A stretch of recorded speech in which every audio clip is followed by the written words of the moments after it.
Silakan Pak Frans.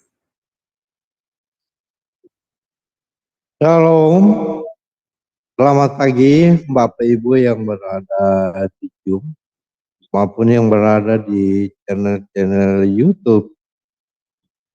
Selamat sore buat Bapak Ibu yang berada di benua Amerika dan juga selamat malam bagi Bapak Ibu yang berada di Jerman.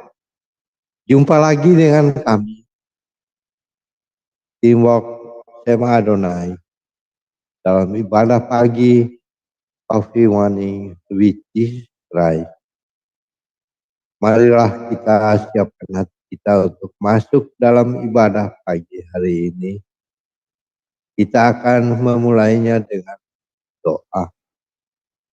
Marilah kita berdoa. Selamat pagi Bapa yang berada di kerajaan surga. Puji dan syukur kami ucapkan atas berkat-Mu. Pagi ini kami datang lagi untuk naikkan doa dengan kerendahan hati, dengan keterbatasan diri dan kekuatan kami. Kami tahu bahwa setiap hari baru adalah bukti kasih-Mu atas diri kami. Bimbinglah Bapa, agar kami bisa memperbaiki sikap dan perbuatan kami. Dampingilah kami Bapa di dalam membaca dan mendengar firman-Mu di pagi hari ini. Agar apa yang kami lakukan dan apa yang kami wartakan adalah kebenaran yang semuanya bersumber daripada firman. Bapa di dalam surga, biarlah ibadah kami di pagi hari ini bisa menjadi berkat bagi kami di Zoom ini dan saudara-saudara kami yang berada di channel-channel YouTube. Di dalam nama Tuhan Yesus Kristus, Juru Selamat dan Pengantara kami berdoa dan bersyukur. Amin. Baiklah Bapak Ibu, saudara-saudariku, kita akan menaikkan satu pujian dengan sebuah lagu. Kami persilakan.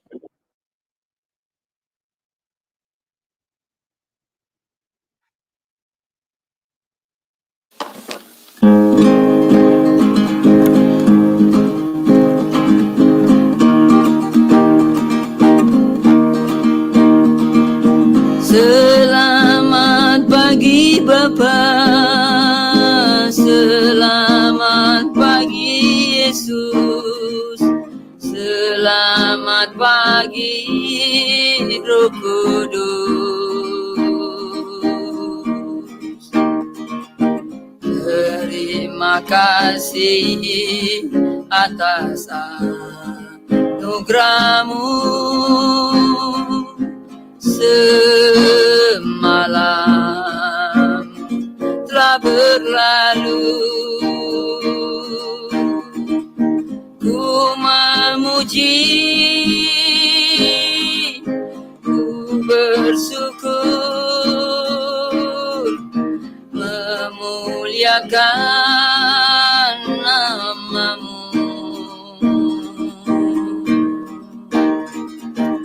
Allah Bapa, Putra, Roh Kudus, terima kasih.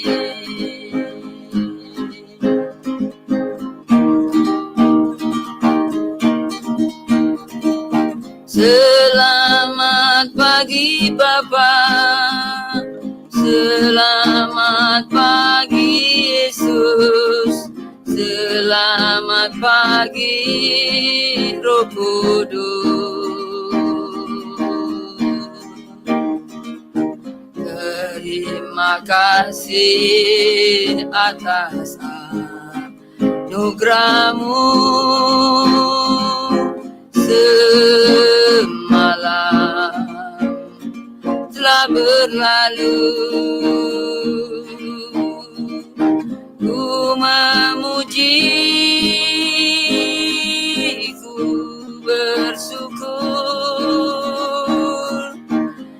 memuliakan namamu. Allah Bapa Putra Roh Kudus, terima kasih. Allah Bapa Putra Roh Kudus, terima kasih.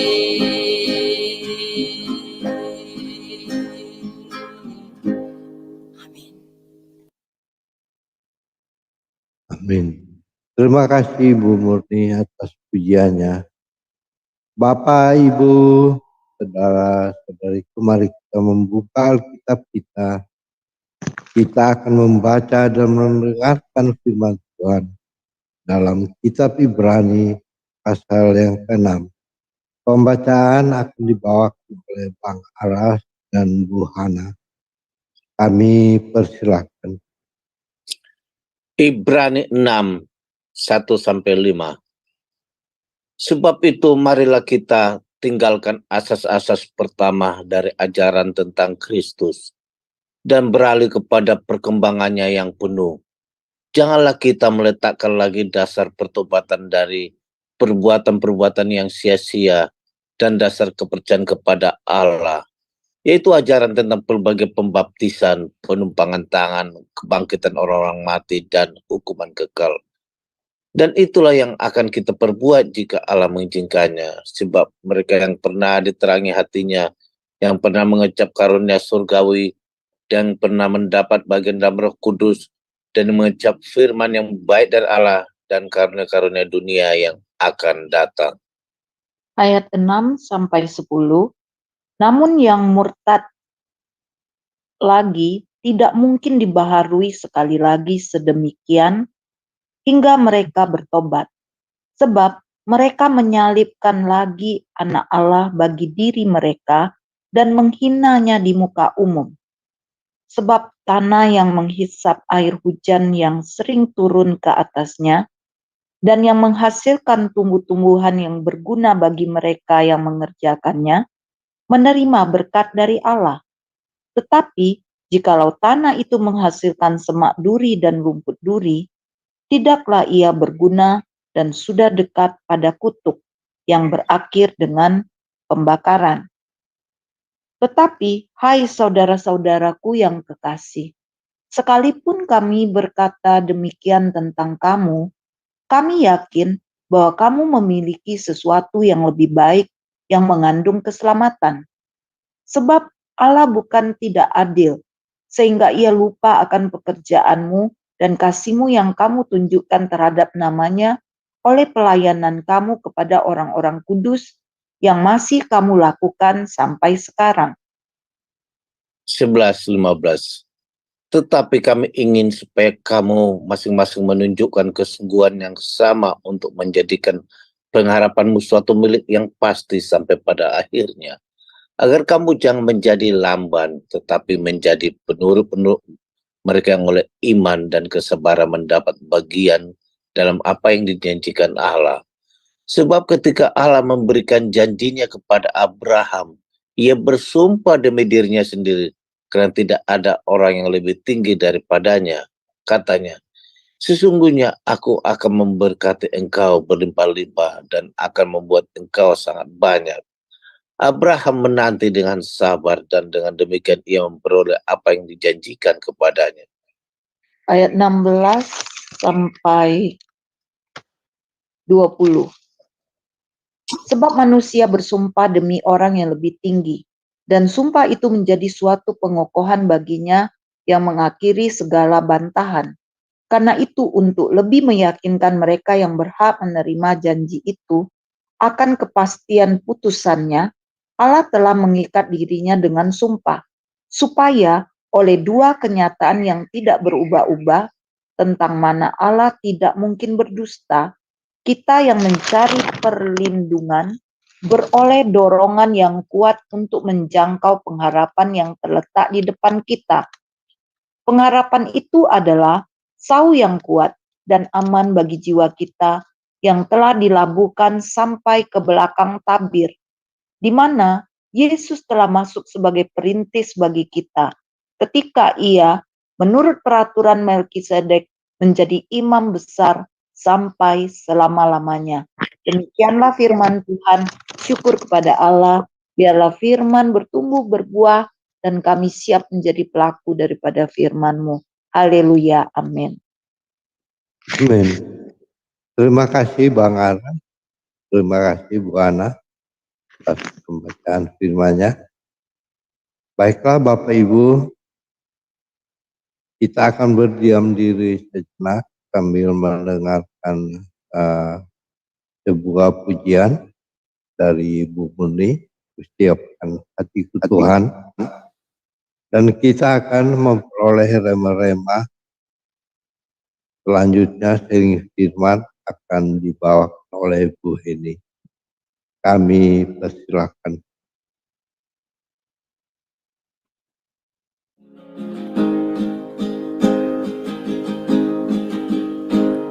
Siapkan hatiku Tuhan, untuk dengar firman-Mu saat ini.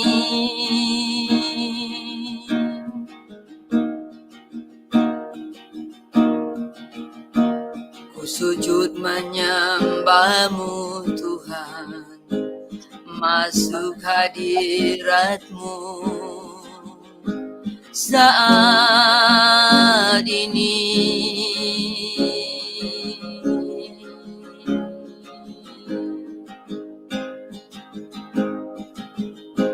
Curahkan urapan-Mu Tuhan bagi jemaat-Mu saat ini.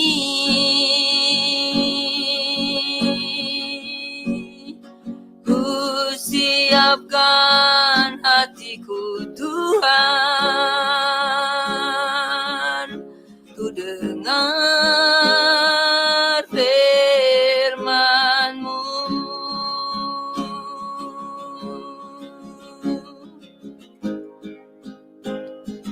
Firman-Mu Tuhan,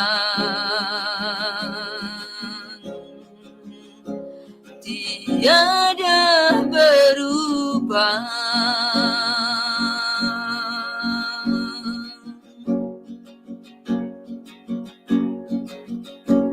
Dahulu, sekarang, selama-lamanya, tiada berubah.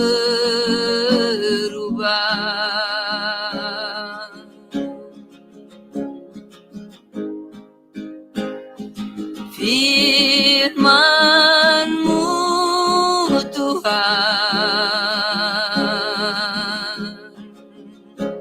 penolong hidupku.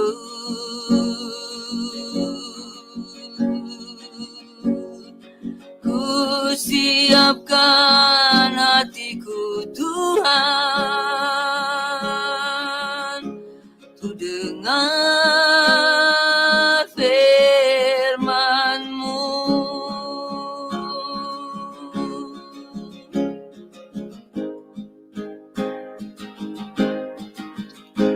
Ku siapkan hatiku Tuhan, untuk dengar firman-Mu saat ini.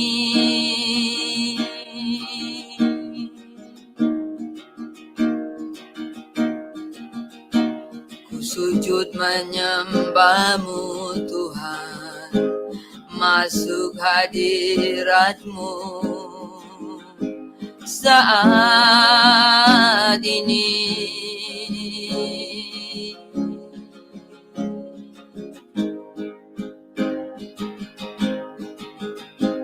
Curahkan urapan-Mu Tuhan bagi jemaat-Mu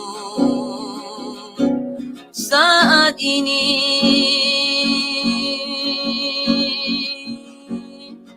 Ku siapkan hatiku Tuhan, ku dengar firman-Mu.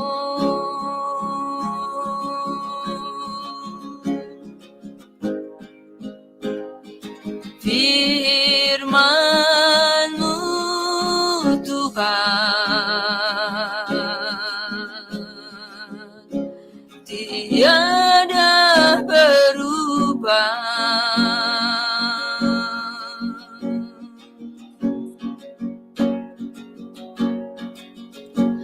Dahulu, sekarang, selama-lamanya, tiada berubah.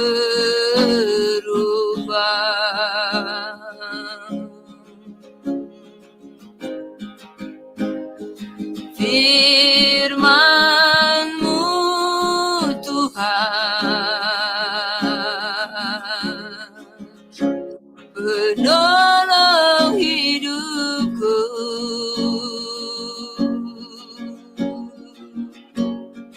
Ku siapkan hatiku Tuhan, ku dengar firman-Mu.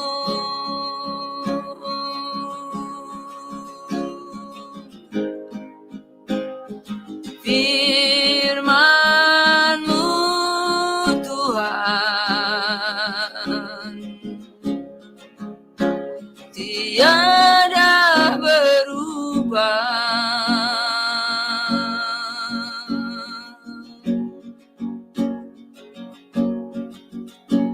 Dahulu, sekarang, selama-lamanya, tiada berubah.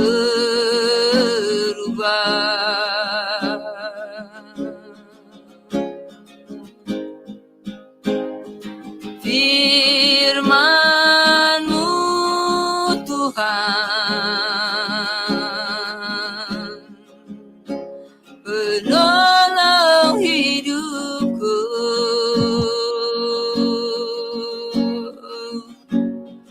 Ku siapkan hatiku Tuhan,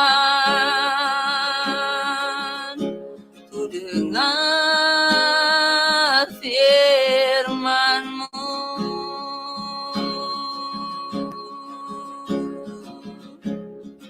Ku siapkan hatiku Tuhan, ku dengar firman-Mu.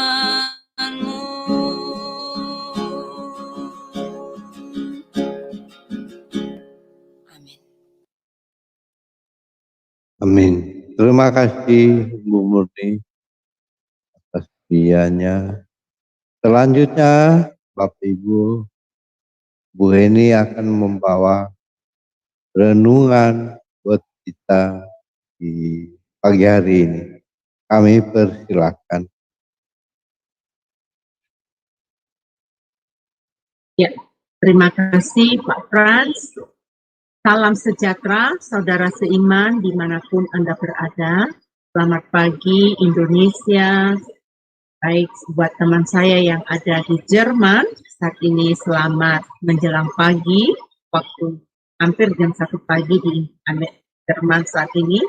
Dan selamat menjelang malam, good evening buat Abang Romi yang ada di Zoom sama-sama kita saat ini ya.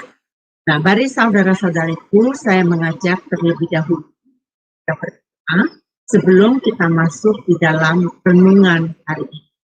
Mari Bapak Ibu. Maha besar Engkau Bapa yang kami sembah di dalam nama Tuhan Yesus. Kami sangat bersyukur dan berterima kasih kalau setiap hari kami boleh mendapatkan kesempatan untuk menikmati anugerah yang dari Tuhan.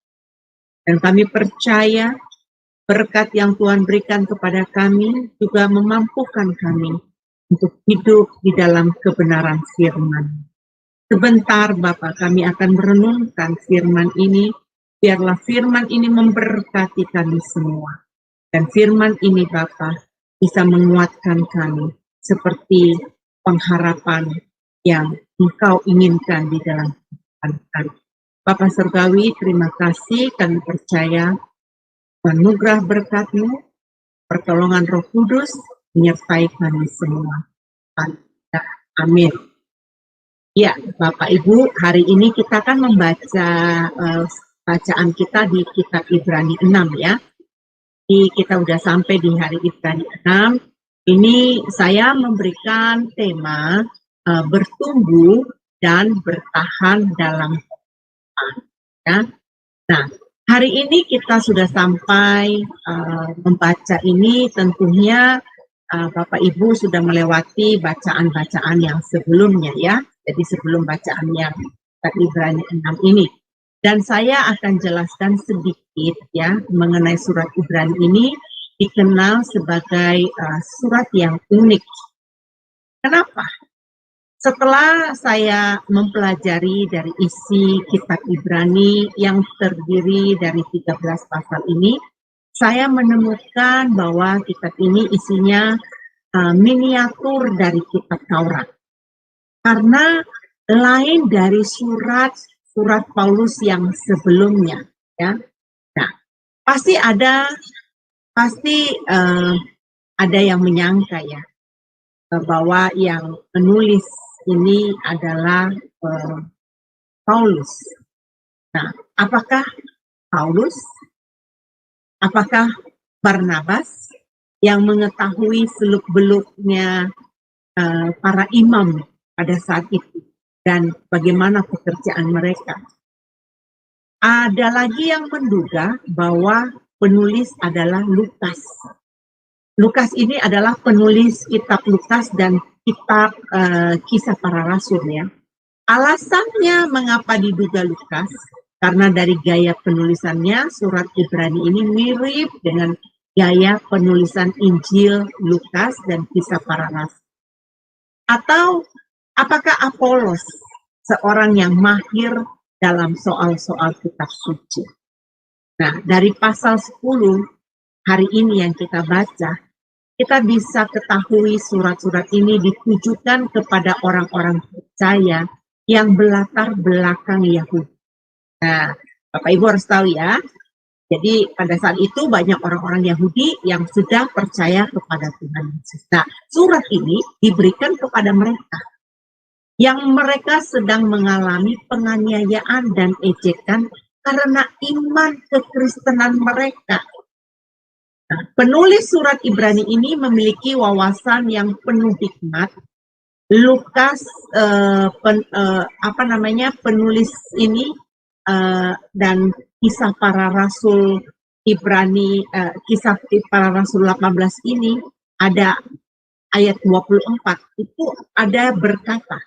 Jadi dalam dua Injil ini, dalam satu Injil Lukas dan Kisah Para Rasul ini berkata, ada seorang Yahudi yang pintar dan mahir soal kitab suci yang berasal dari Alexander yang bernama Apolos. Dan diduga Apoloslah yang paling cocok penulis surat ini. Ini dugaan ya teman-teman ya. Bagaimanapun alasannya tidak ada kepastian siapa si penulis kitab Ibrani ini. Nah, aku menonton dari TV One Indonesia. Pernah menayangkan kitab Ibrani tertua Codex Session edisi pertama abad ke-9 yang berusia 1000 tahun mau dilelang di London. Ternyata kitab Ibrani ini sangat unik sehingga menjadi perhatian banyak kolektor. Itu tambahan info dari saya. Kitab Ibrani ini yang saya katakan unik ya. Nah, saudara telah ketahui pada awalnya diduga bahwa Paulus yang menulis surat Ibrani ini bukan? Nah, sekitar abad pertama sampai abad keempat, banyak yang yakin bahwa Pauluslah yang menulis surat Ibrani ini. Tetapi setelah abad kelima, muncul keberatan-keberatan bahwa Paulus bukan penulis surat ini. Tentunya ini memiliki alasan yang kuat setelah diselidiki dari corak, gaya, tulisan yang tidak seperti biasanya yang kita temukan di surat-surat Paulus. Jadi ini pasti sangat berbeda sekali. Nah, Paulus memiliki ciri khas menyatakan dirinya, ya Bapak Ibu kan sudah baca ya, ada salam dari Paulus, ada pesan-pesan yang lebih menonjol yang menyatakan gaya penulisan Paulus. Paulus selalu mengatakan Injil yang diajarkannya itu bukan Injil manusia, tetapi Injil yang diterimanya dari Kristus. Nah, kalau Anda baca surat-surat Paulus, Anda dapat mengerti apa yang saya maksudkan.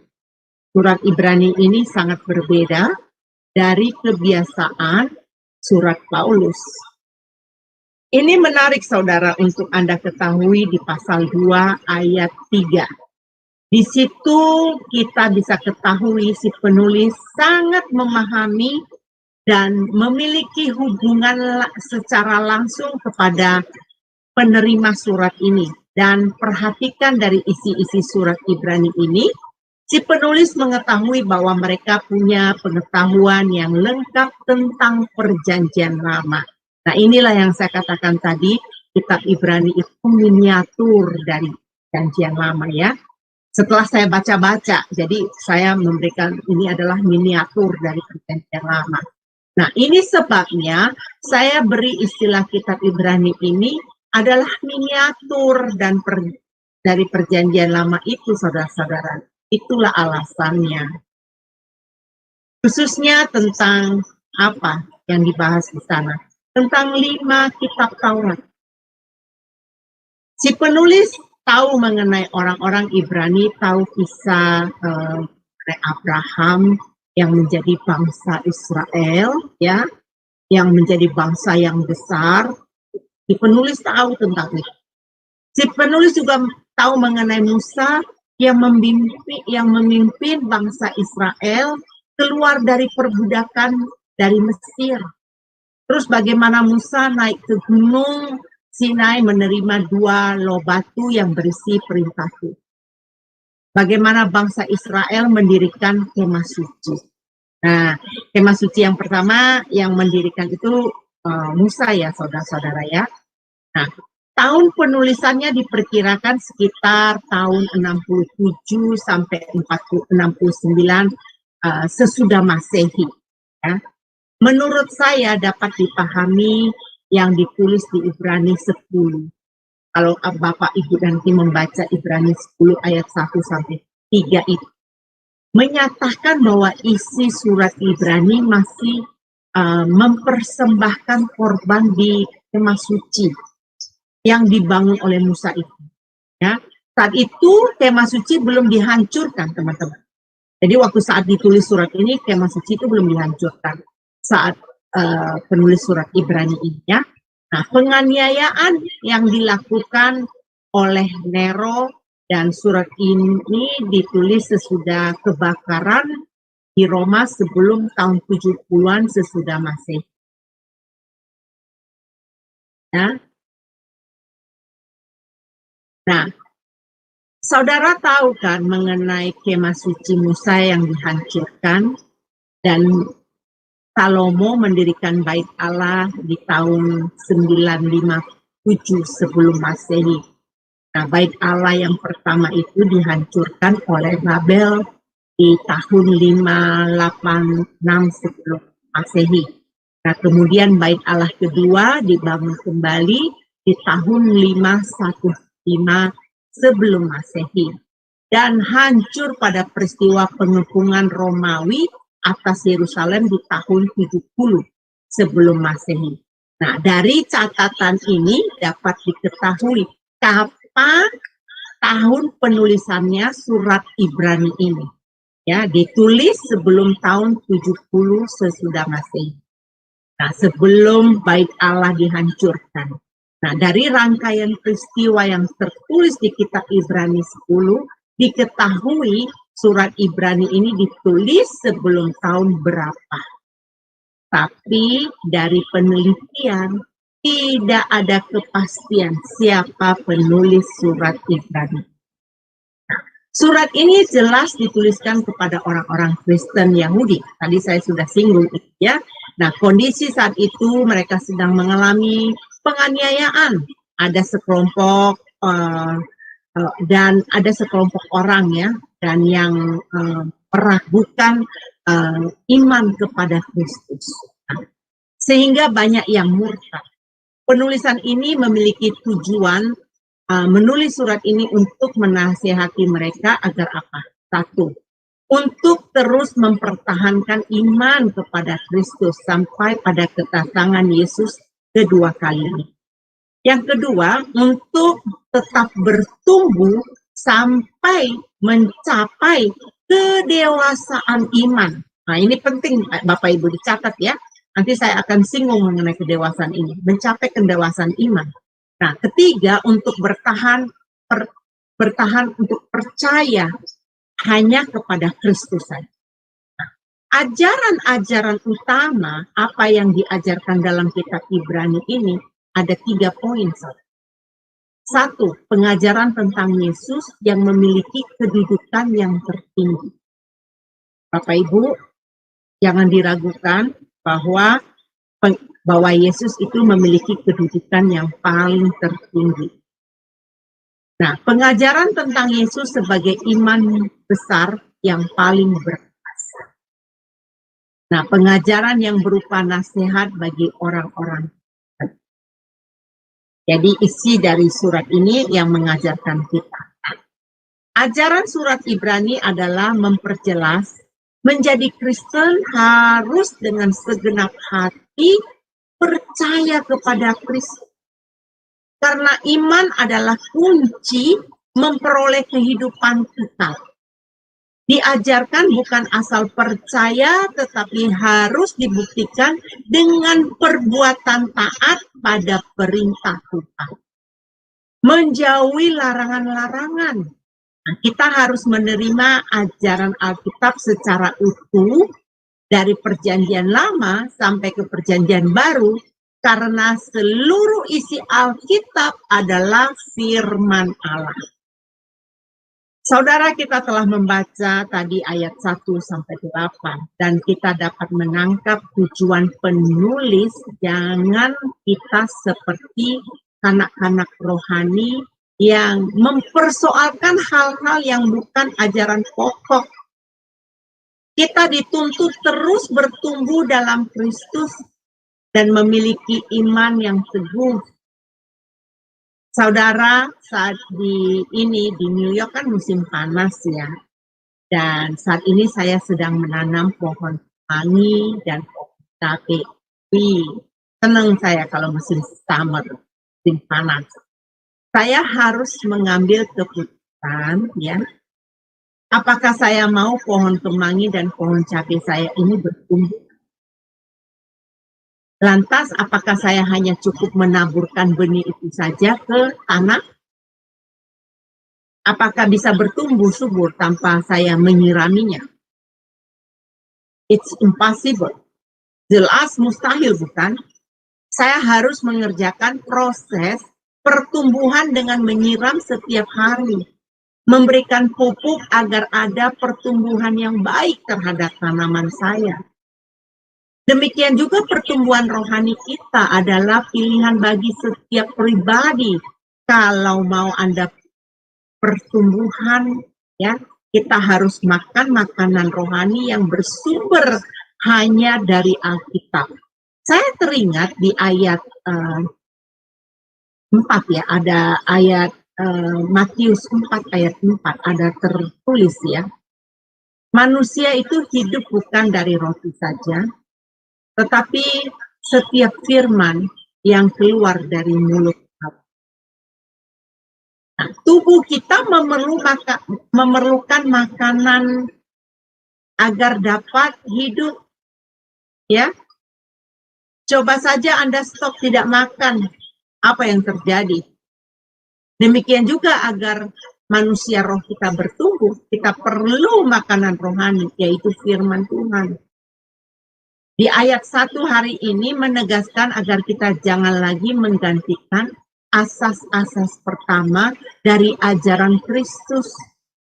Ayat 6 juga katakan jangan murtad. Jangan sampai kita murtad menggantikan kebenaran firman dengan ajaran manusia. Kita umat Allah dituntut mewujudkan agar mencapai kedewasaan yang dikehendaki Allah. Menurut pengalaman saya, prosesnya tidak mudah. Harus berjuang.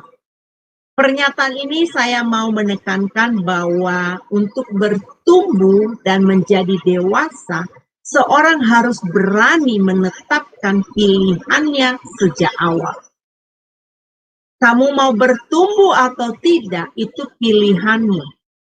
Kita harus konsentrasi, kita harus fokus, kita harus konsisten agar bertumbuh.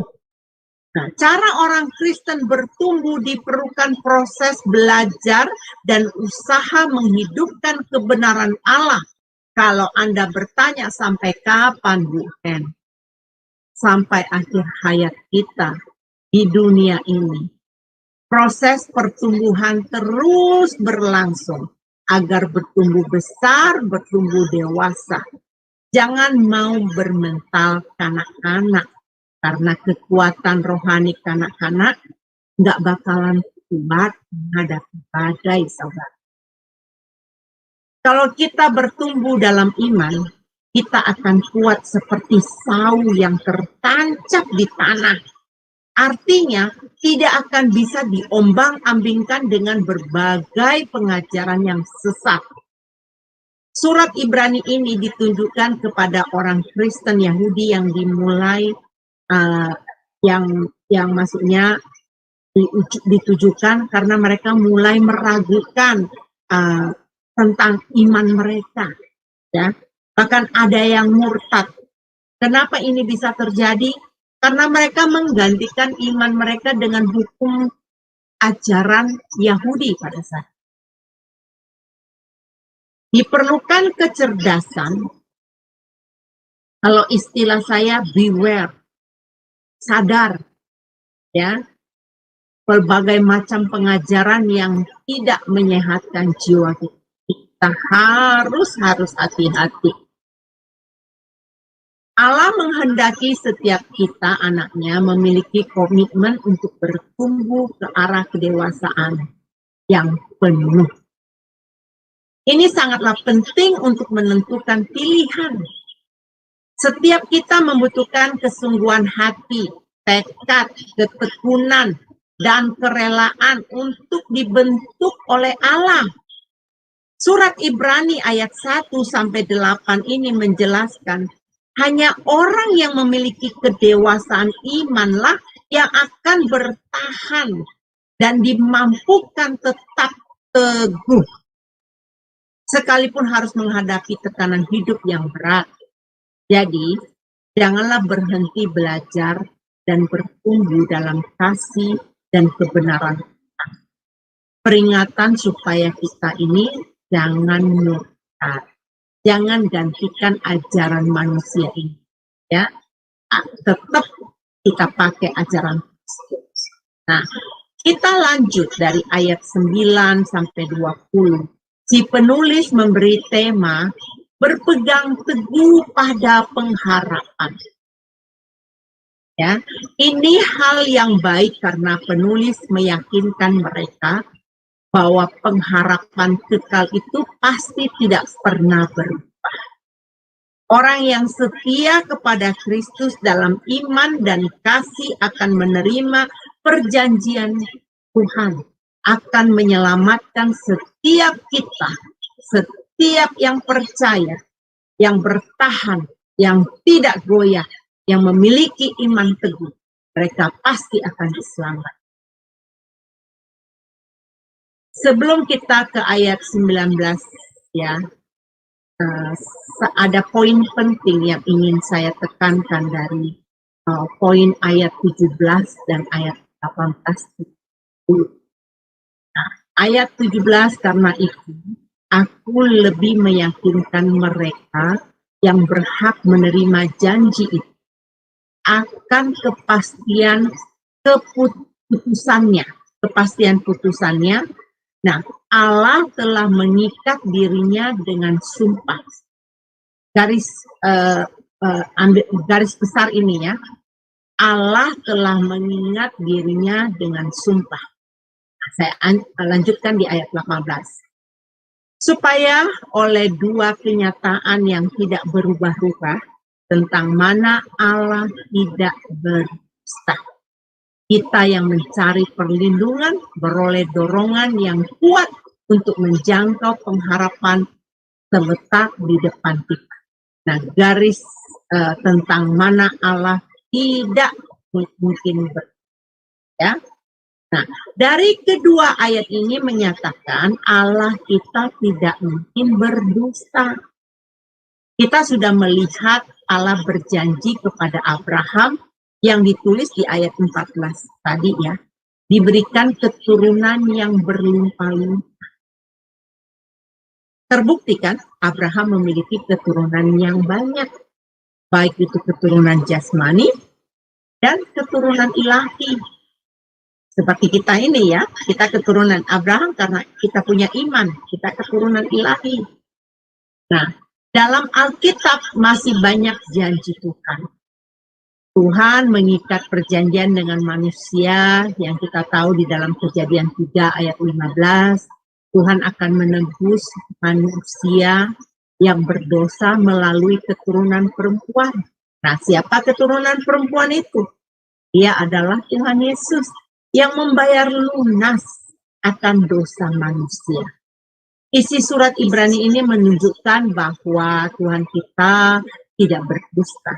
Banyak sekali janji Tuhan di Alkitab yang terbukti digenapi. Masih banyak lagi janji-janji Tuhan dan Tuhan tidak mungkin mengingkari janji. Saudara tahu mengapa sih kita mengandalkan janji Tuhan? Apakah ada yang tahu mengapa? Apa perlunya sih kita mengandalkan janjinya Tuhan? Saudara, kita harus mengandalkan. Dengan demikian, kita menunjukkan sikap kita bahwa kita memahami Tuhan yang menjadi sumber kekuatan kita satu-satunya. Hanya Tuhan tumpuan harapan kita. Dalam dunia ini, tidak ada yang lebih berkuasa dari Tuhan yang kita imani melalui Yesus Kristus. Setelah kita memahami bahwa Tuhan pasti menepati janjinya, Tuhan tidak akan berdusta, mari kita bahas ayat berikutnya. Ya. Di ayat 19, saudara-saudara. Saya garis merahi ada ayat 19 yang berkata gini, pengharapan itu adalah sau yang kuat dan aman bagi jiwa kita yang telah dilabuhkan sampai ke belakang. Jadi pengharapan itu adalah sau yang kuat dan aman bagi jiwa. Setiap kita tidak dapat menghindar dari kendala, kan? Dari persoalan, dari polemik. Untuk mempertahankan iman banyak ditemukan kesulitan. Oh ya, saya alami apa itu sampai saat ini. Apakah kita masih didapati memiliki pengharapan dalam dalam masalah yang sedang kita hadapi dalam zaman saat ini? Ya, karena ayat 19a itu tadi yang berkata bahwa pengharapan itu adalah sau yang kuat dan aman bagi jiwa kita. Harapan itu yang membuat orang memiliki keyakinan bahwa masih ada kesempatan untuk suatu perubahan. Ya, yakin nggak Bapak Ibu? Harus diyakinkan ya. Nah, saudara tahu kan seberapa besar ukuran sau? Setahu saya, ukuran sau jauh lebih kecil dari ukuran kapal. Saya sering lihat, soalnya dulu rumah saya itu belakangnya tuh laut ya. Jadi kalau kapal bersender itu mulai dibuang tuh jangkarnya, sausnya itu. Atau saya sering ke pelabuhan dulu. Nah, waktu saya remaja, saya suka naik motor. Saya pergi ke pelabuhan, saya liatin kalau kapal masuk. Namanya saja saya tinggal di Pulau Nias ya, di kelautan. Jadi saya sering lihat kapal. Itu Murni juga tahu tuh. Soalnya di belakang rumah Murni sama, itu laut itu. Ya. Nah, firman Tuhan berkata, pengharapan itu adalah sau yang kuat. Wow, dahsyat sekali ya. Ukuran sau yang sangat kecil, tapi bisa menahan kapal yang besar itu agar tidak hanyut terbawa arus. Sau yang kukuh yang membuat kapal tidak terhanyut oleh arus laut. Dalam menjalani kehidupan, kita tidak dapat menghindar dari topan kehidupan, dari krisis kehidupan. Ya, krisis kehidupan itu wajar, tapi kita harus hidup dalam pengharapan, saudara. Karena pengharapan itu adalah sau yang kuat dan aman bagi jiwa kita. Tadi ayat 19 berkata demikian. Pengharapan akan hidup, akan tumbuh jika kita punya iman. Kuncinya kita harus punya iman, saudara. Dengan demikian kita akan tertancap, ditambatkan di dalam Tuhan. Ujian kehidupan yang sedang kita hadapi, nasihat sang penulis ini ya, penulis Ibrani ini, tetaplah punya pengharapan kepada Tuhan. Karena pengharapan yang tertambat kuat kepada Tuhan, sang pencipta itu, Allah yang kekal itu, tidak akan dapat dipengaruhi oleh bencana, bahkan oleh kematian sekalipun. Jadi pertahankan itu. Kita percaya bahwa iman dan pengharapan bekerja bersama. Dan kasih itu saling melengkapi. Iman pada Kristus menimbulkan pengharapan hadirnya anugerah Allah. Karena itu sadar lagi, maksudnya sadarkan diri ya. Agar kita percaya kepada Allah. Karena apa, saudara? Allah tidak akan mengecewakan kita. Dalam kesungguhan hati untuk menjadikan pengharapan kita hanya tertuju kepada Kristus sebagai kepastian keselamatan. Itulah pesan penulis kepada surat Ibrani dan berlaku atas kita saat ini juga. Perlu sekali kita introspeksi diri tentang keyakinan kita. Harus waspada agar tidak kehilangan iman dan pengharapan kepada Kristus sebagai kepastian keselamatan. Untuk dapat bertumbuh dan bertahan dalam pengharapan, dalam menanti janji Allah ini.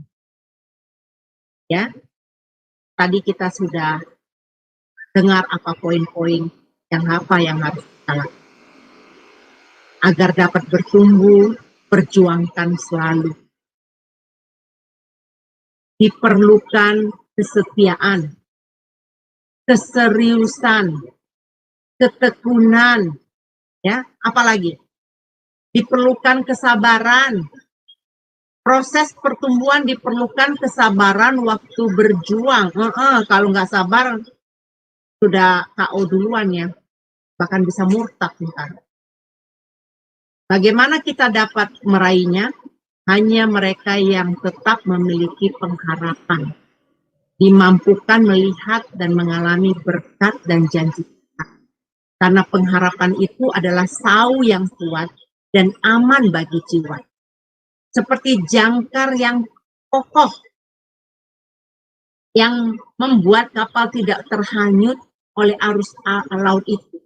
Saudara perlu ketahui pada zaman penulisan surat Ibrani ini, saat itu banyak umat Tuhan yang dari latar belakang kepercayaan Yahudi. Mereka mulai meragukan Yesus adalah Imam Agung. Nah, ini poinnya, saudara. Meragukan Yesus sebagai Jadi pengajaran yang diajarkan dari kitab Ibrani ini adalah, tadi saya sudah katakan, pengajaran bahwa Yesuslah yang memiliki kedudukan paling tertinggi. Sudah tidak ada lagi yang lain. Di dalam dunia ini, tidak ada. Hanya Yesus yang memiliki kedudukan yang paling.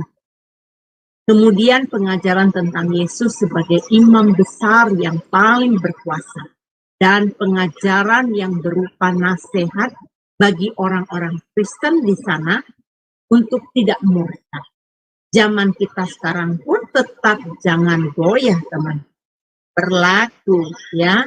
Nah, pengharapan kita yang menentukan kepada kehidupan kekal. Saya berharap renungan hari ini yang diambil dari surat Ibrani 6 ini, dan saya ada mengupas tadi dari keseluruhan isi Ibrani, ya, itu memberkati kita semua. Baik Bapak Ibu, saya percaya Bapak Ibu belajar sesuatu, karena waktu saya mengulangi pelajaran ini, saya juga sangat diberkati. Ya, Bapak Ibu, mari kita berdoa. Bapa Sorgawi, terima kasih untuk firman Tuhan yang telah Tuhan berikan kepada kita. Bapak, Engkau menunjukkan betapa pentingnya kami bertahan di dalam iman percaya kami. Kalau si penulis dari kitab Ibrani menasihatkan jemaat yang ada di sana untuk berpegang teguh dalam pengharapan bahwa Yesus adalah Tuhan yang akan menyelamatkan. Amin. Bapa, ajar kami juga terus, karena pada era zaman sekarang begitu banyak pengajaran-pengajaran yang akan menyesatkan umat. Hamba berdoa ya Bapa, mampukan kami agar kami peka, agar kami cerdas Tuhan, menangkap isi kebenaran firman. Bapak Surgawi, terima kasih. Hamba berdoa biarlah firman yang telah hamba sampaikan ini melalui pertolongan Roh Kudus terus Bapak mengajarkan kepada kami dan meneguhkan. Terima kasih Bapa, di dalam nama Tuhan Yesus hamba berdoa mengucap syukur. Haleluya. Amin. Saya kembalikan kepada Pak Frans. Amin. Terima kasih Ibu Eni atas renungan hari ini. Bapak Ibu, saudara-saudariku, mari kita naikkan satu pujian dengan sebuah lagu. Kami persilahkan.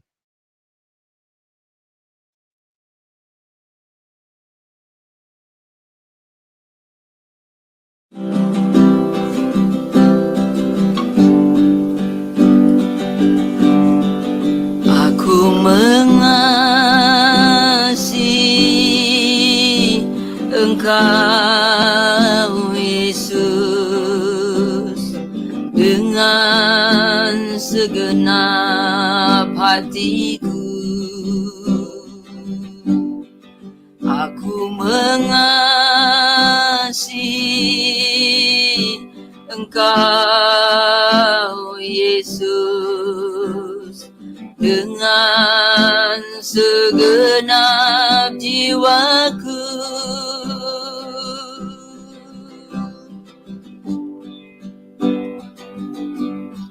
Ku renungkan firman-Mu siang dan malam, ku pegang perintah-Mu dan ku lakukan. Engkau tahu ya Tuhan, tujuan hidupku hanyalah untuk menyenangkan hati-Mu.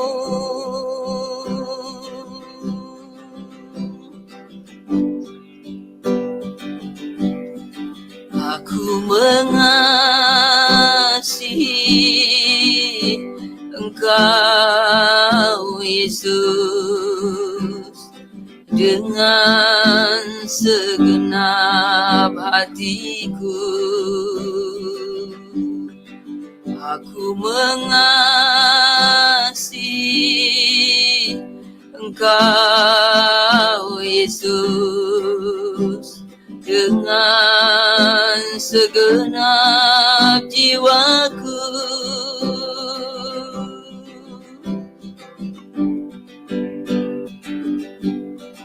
Ku renungkan firman-Mu siang dan malam, ku pegang perintah-Mu dan ku lakukan. Engkau tahu ya Tuhan, tujuan hidupku hanyalah untuk menyenangkan hati-Mu. Engkau tahu ya Tuhan, tujuan hidupku hanyalah untuk menyenangkan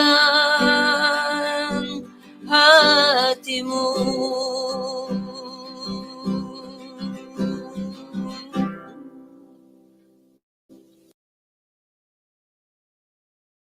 Terima kasih Bu Murni. Selanjutnya informasi buat Bapak Ibu yang berada di channel-channel YouTube. Setelah live, kami akan menaikkan doa syafaat bagi Bapak Ibu yang ingin bergabung bersama kami di dalam menaikkan doa-doa syafaat. Bisa bergabung dalam Zoom meeting Sembah Adonai yang linknya tertera di channel-channel YouTube. Selanjutnya, Bapak Ibu, mari kita mengangkat kedua tangan kita. Bu Heni akan membawa kita ke dalam doa berkat. Kami persilakan. Bapak Ibu yang terkasih di dalam Tuhan, mari kita menerima berkat dari Allah Bapa. Tuhan memberkati kita dan melindungi kita. Tuhan menyinari kita dengan wajah-Nya dan memberi kita kasih karunia. Tuhan menghadapkan wajah-Nya kepada kita dan memberi kita damai sejahtera. Tuhan akan memampukan kita menjadi pelaku-pelaku firman. Kasih karunia Yesus dan kasih Allah dengan persekutuan Roh Kudus memberkati kita sampai pada akhir zaman. Amin. Amin. Selanjutnya kita naikkan lagi satu pujian sebagai lagu penutup dari Bu Murni, Ku Mau Seperti-Mu Yesus. Kami persilakan.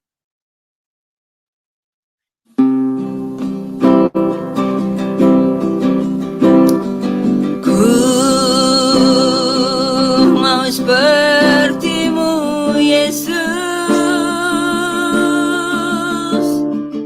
disempurnakan selalu dalam segenap jalanku, memuliakan nama-Mu.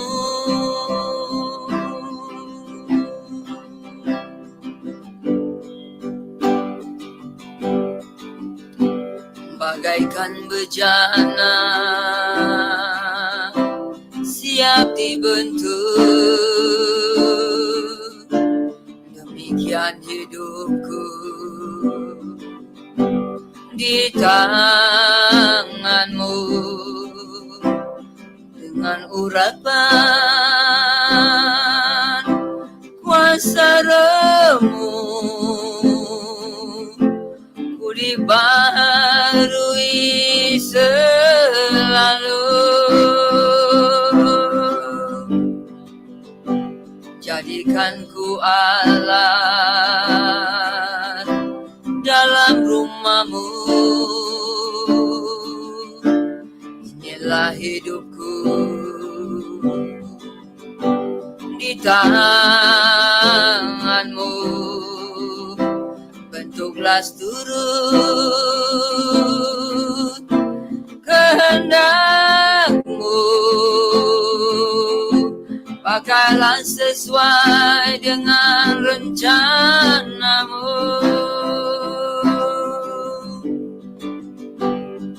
Ku mau sepertimu Yesus, disempurnakan selalu dalam segenap jalanku, memuliakan namamu.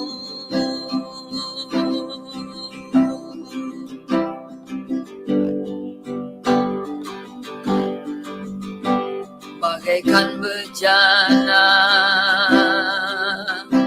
siap dibentuk, demikian hidupku di tanganmu, dengan urapan kuasa Rohmu ku dibaharui selalu. Jadikan ku Allah dalam rumahmu. Inilah hidupku di tanganmu, bentuklah seturut kehendakmu, pakailah sesuai dengan rencanamu.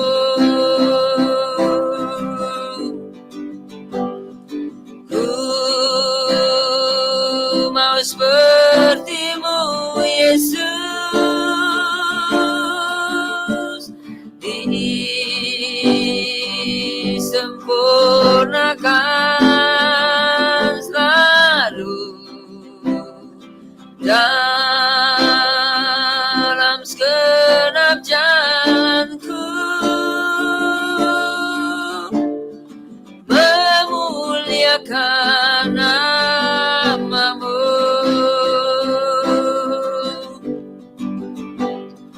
Ku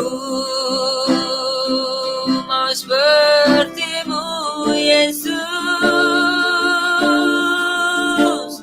disempurnakan selalu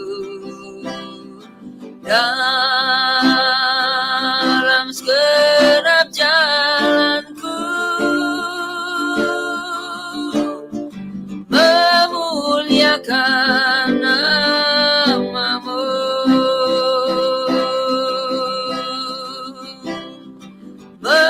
Memuliakan namamu.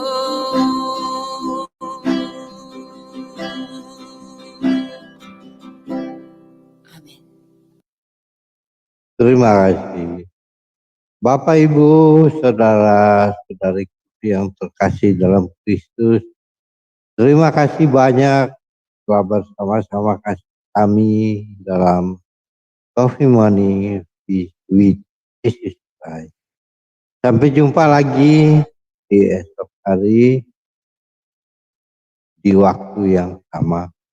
Tuhan Yesus memberkati kita semua. Amin.